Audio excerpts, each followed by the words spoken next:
गुड़ को पंजाब की सौगात समझा जाता है जो बड़े और बच्चों को खूब पसंद है। पंजाब की सौगात गुड़ को गन्ने के रस से तैयार किया जाता है। गुड़ बनाने के लिए पहले बेलने के जरिए गन्ने का रस निकाला जाता है।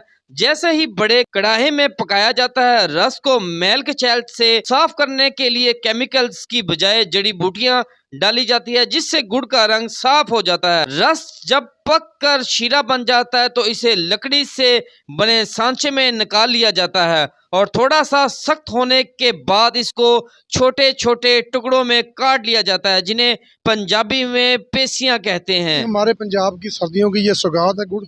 और मेरे फैमिली मेम्बर सऊदी अरब में मुकीम हैं, बड़े भाई, जिनके लिए हम हर साल ये बनवा के वहाँ भेजते हैं।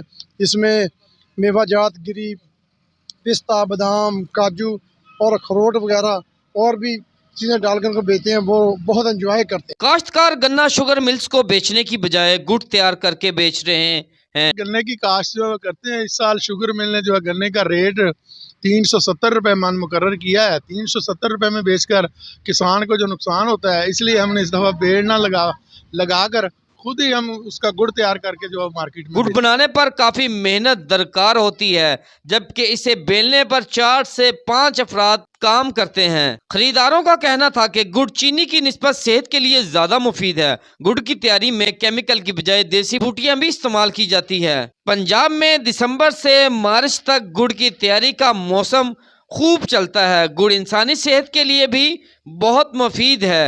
कैमरा टीम के साथ आमिर शहजाद, 7 न्यूज़, चिश्तियाँ।